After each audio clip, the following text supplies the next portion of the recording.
believe with the gravity of corruption right now, Mupasar. saka grabe kagalala ang corruption, ang mga tao sumuna kayo ang pagpangurakot sa gobyerno sa kaban sa katawhan. Correct, grabe. Sumuna kayo sa naggabalik-balik ni. I think kining political dynasty mo itubag ni ini Mike Zon so that suportahan nato ang fourth civil degree. Okay. For example, nga lang nga talo ka kay mga nasa bukid nun. May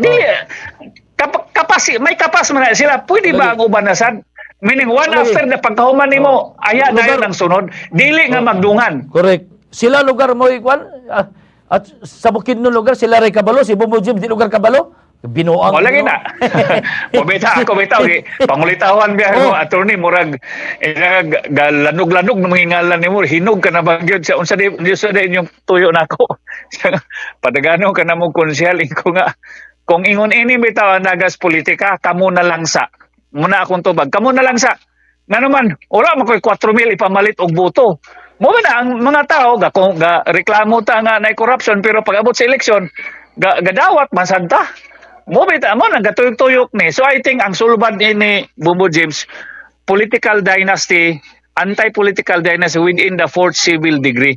Nga naman, parang katundo na kapas.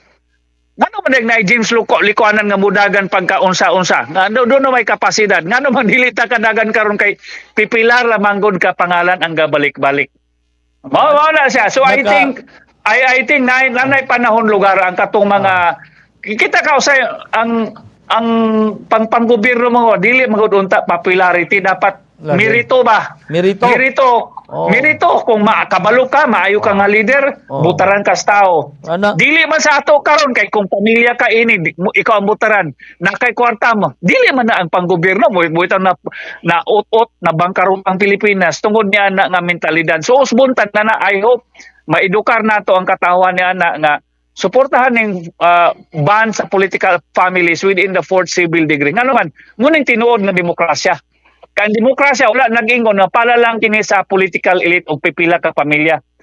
Ang demokrasya, gihimo kini para sa katong mga tao nga yanong lungsuranon nga nanginanglan og tabang o proteksyon sa gobyerno.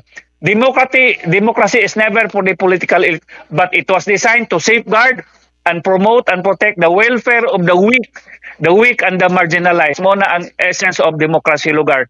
There's a public goods of good governance, public safety, security, public health, but then more so that ang demokrasya promote and protect the weak and the marginalized. Mo na siya ang konsepto Bombo James.